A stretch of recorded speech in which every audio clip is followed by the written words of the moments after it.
Hello everyone, this is Saiful Islam from invade learning. আজকে আমাদের প্রিয় শিক্ষার্থীদের জন্য নতুন আরেকটি জিনিস নিয়ে হাজির হলাম। মূলত এই ক্লাসটি 3টি পার্টে ভাগ হবে। আজকে সেটার প্রথম পার্ট নিয়ে আলোচনা করতেছি। সেটা হচ্ছে কি টেন্স। আপনাদের সবার পরিচিত মুখ একটি টেন্স। তো টেন্স নিয়ে সবার একটা ভীতি কাজ করে যে স্কুলে টিচাররা শুরুতেই অন্তত ভয়ানক কিছু কথাবার্তা বলে ফেলে যে দেখো, তোমরা যদি টেন্স না বুঝো তোমরা ইংরেজির কিছুই বুঝো না, যদি টেন্স না পারো ইংরেজি কিছুই পারো না, কিছুই করতে পারবে না। টেন্সকে ইংরেজির প্রাণ জান যাই বলো না কেন ওগুলো বলা হয়। তো এগুলো আসলে কিছুই না। তোমরা যদি ইংরেজি আস্তে আস্তে প্র্যাকটিস করো তাহলে এটা আয়ত্ত হয়ে যাবে গা। এটা এত ভয়ানক কিছুই না বা এত মারাত্মক কিছু না যে পরীক্ষা এটার প্রভাব ফেলবে। তবে হ্যাঁ, কন্ডিশন একটা, সেটা হচ্ছে যে টেন্স বুঝতে হবে। টেন্স কীভাবে বুঝবা? তোমরা যে প্যারাগ্রাফ কম্পোজিশনগুলো পড়ো, তারপরে যে অ্যাপ্লিকেশনগুলো রাইট করো, তারপর হচ্ছে যে বন্ধুদের সাথে কথা বলো, বা যে কোনো মুহূর্তে প্রত্যেকটা কাজের ক্ষেত্রে টেন্স জড়িত। তোমাদেরকে জাস্ট সিম্পলি বুঝতে হবে যে টেন্স কোনটাকে কি বলে। তুমি এখন যেটা করতেছো সেটাকে কি বলে, কালকে যেটা করে ফেলছো সেটাকে কি বলে, আর আগামীকাল যেটা করবা সেটাকে কি বলবে। তো এখানের ক্ষেত্রে লক্ষ্য করো যে টেন্স প্রধানত 3 প্রকার, আমরা সবাই জানি। আজকে মূলত টেন্সের ইন্ট্রোডাকশন পার্ট নিয়ে আলোচনা করব। টেন্সের পরবর্তী ক্লাসগুলো যদি পেতে চাও আমাদের চ্যানেলটা সাবস্ক্রাইব করে রাখো, যাতে করে তোমরা ইনস্ট্যান্টলি দেওয়ার সাথে সাথে ওগুলো পেয়ে যাও। আর টেন্স খুবই সহজ, খুবই মোলায়েম। এতে মানে না বোঝার মতো কিছুই নেই। তোমরা যদি বোঝার চেষ্টা করো তাহলে খুব সহজে বুঝে যাবা। আগে ইন্ট্রোডাকশনটা বুঝে ফেলো। ইন্ট্রোডাকশন বুঝে গেলেই তোমাদের 50% কমপ্লিট। আর বাকি 50%গুলো হচ্ছে যে জাস্ট এক্সাম্পল দিয়ে বুঝাবো, যেগুলো আমরা নেক্সটে দিয়ে দিব। তো 3টা টেন্সের প্রকারভেদের মধ্যে প্রথমে বলা হচ্ছে যে প্রেজেন্ট টেন্স। প্রেজেন্ট মানে কি? এই যে আমি এখন তোমাদের সাথে কথা বলতেছি, বর্তমানকাল, সেটাই, যেটাকে ক্রিয়ার কাল বলা হয়। টেন্স মানে ক্রিয়ার কাল, অর্থাৎ কোন কালে কি ঘটে সেটাই, আর অন্য কিছু না। তো প্রেজেন্ট টেন্স মানে এমন কিছুকেও বোঝায় যেগুলো নিত্য নৈমিত্তিক হয়। যেমন আমি আজকে দুপুরে ভাত খাবো, গতকাল খেয়েছি, আগামীকালও খাবো। যেগুলা তুমি নিয়মিত অভ্যাসে পরিণত করে ফেলছো, এটা হচ্ছে প্রেজেন্ট টেন্স। এটা হচ্ছে প্রেজেন্ট টেন্স, অর্থাৎ নিত্য নৈমিত্তিক কাজ যেগুলো করে সেগুলা। সাপোজ আমি ভাত খেতাম, এখন খাবো, আগামীকালও খাবো, তাহলে এখানে টেন্সের কোনো কাজ নাই, বিকজ এটা always present tense, present indefinite tense. Because আমরা অভ্যাসমূলক কাজ যেগুলো সেগুলো প্রেজেন্ট ইনডিফিনিট টেন্সে বসে।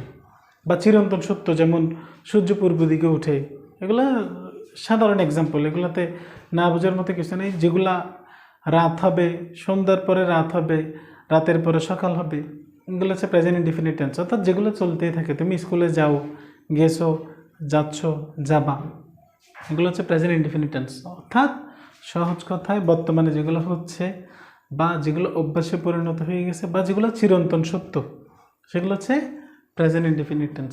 এগুলোকে আবার 4 ভাগে ভাগ করছে: present tense, present indefinite tense, present continuous tense, present perfect tense, present perfect continuous tense. তো স্ট্রাকচার আমরা এখন দেখাবো না, স্ট্রাকচার আমরা বলে বলে তারপর দেখাবো নেক্সট পার্টগুলোতে। আজকে সেটা হচ্ছে যে ইন্ট্রোডাকশন, জাস্ট ইন্ট্রোডাকশন, যে তোমরা 50% বুঝে যাও আগে, তারপরে যাতে আমি এক্সাম্পল দিয়ে বুঝালে তোমাদের সহজ হয়। আর স্ট্রাকচার দিয়ে কখনো পড়বা না।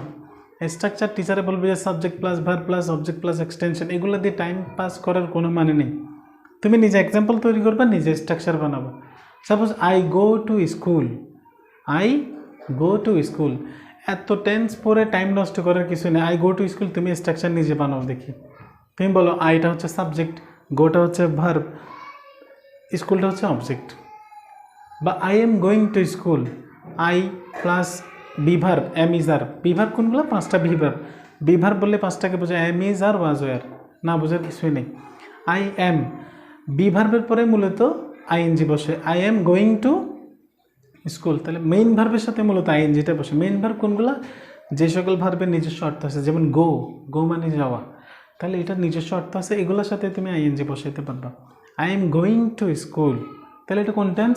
যে কোনো সেন্টেন্সের মেইন ভার্বের সাথে যদি আইএনজি থাকে এটা কন্টিনিউয়াস টেন্স। এবার কোনটার কন্টিনিউয়াস টেন্স, প্রেজেন্ট, ফার্স্ট নাকি ফিউচার, সেগুলো আমরা দেখবো এক্সাম্পল দিয়ে।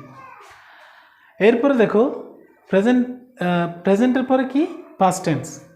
পাস্ট টেন্স সচরাচর যেগুলো অতীতে ঘটে গেছে, অতীতে হয়ে গেছে। যেমন আমি গতকাল ফুটবল খেলেছি, আমি কিন্তু প্রফেশনাল ফুটবলার না। এখন যদি সাকিব আল হাসান বলে আমি ক্রিকেট খেলি, ওর জন্য অতীত ক্রিকেট বলতে কিছু নেই, বিকজ ও আগেও খেলছে, এখনও খেলতেছে, ফিউচারেও খেলবে।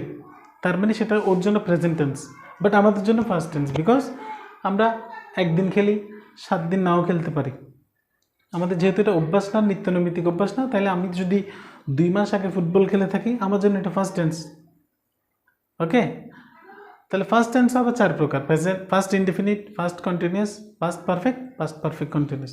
এগুলোর প্রত্যেকটা আমরা এক একটা এক্সাম্পল দিয়ে দেখব। স্ট্রাকচার পড়বো না, subject plus verb plus object plus extension plus another extension, দরকার নাই, টাইম পাস। আমরা এক্সাম্পল দিয়ে নিজেরাই কী করবো, স্ট্রাকচার তৈরি করব।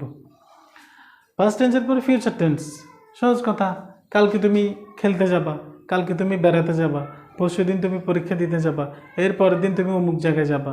অর্থাৎ ভবিষ্যতে কোনো কিছু ঘটবে বা হবে এরকম যদি বোঝায়, তাহলে সেটা হচ্ছে কি ফিউচার টেন্স। আমি এখন কথা বলতেছি, এটা কি future tense? No, this is present tense. But কালকে আমি এখানে আবার পড়াবো, I hope that I will learn again here tomorrow. তার মানে আগামীকাল আমি আশা করতেছি আবার এখানে এসে পড়াবো, তাহলে এটা হচ্ছে ফিউচার টেন্স। পড়াবো যে সেটার গ্যারান্টি নেই, কিন্তু সূর্য উঠবে কালকে, এটা গ্যারান্টি। ওকে, তাহলে এটা প্রেজেন্ট টেন্স। সূর্য উঠবে যে সেটা present tense. But future tense মানে আগামীকাল হতে পারে, নাও হতে পারে। যদি হয় ফিউচার টেন্স, আর যদি না হয় সেটাও ফিউচার টেন্স, বিকজ হতেও পারে, নাও হতে পারে। যাবো, খাবো, খেলবো, ধরবো, যাই করব, এটা হচ্ছে future tense. Future tense again 4 types of future tense: future indefinite, future continuous, future perfect, future perfect continuous tense. তো আমরা এই তিনটার প্রত্যেকটা সুন্দর করে এক্সাম্পল, ছোট ছোট এক্সাম্পল দিয়ে নিজেরা স্ট্রাকচার তৈরি করে ফেলবো। নিজেরা দেখবো কীভাবে টেন্সগুলো খুব সহজে স্ট্রাকচারের মাধ্যমে বোঝা যায়। তুমি একটা প্যারাগ্রাফ পড়তেছো, সেখানের মধ্যে প্রত্যেকটা লাইনের মধ্যে কি আছে, প্রত্যেকটা লাইন এক একটা টেন্স। প্যারাগ্রাফ, কম্পোজিশন, অ্যাপ্লিকেশন, যেটাই বলে না কেন, প্রত্যেকটা লাইন এক একটা টেন্স ইন্ডিকেট করে। এই যে 3টাকে আবার 12 প্রকারে ভাগ করছে, সেগুলো ইন্ডিকেট করে। তো তুমি যদি বুঝে যাও ওই অ্যাপ্লিকেশনের মাধ্যমেই, তাহলেই তুমি বুঝে যাবো যে টেন্স কোনটা, কোথায়, কখন, কোনটা বোঝাচ্ছে। তো এই ছিল আজকে টেন্স সম্পর্কিত ইন্ট্রোডাকশন পার্টটা।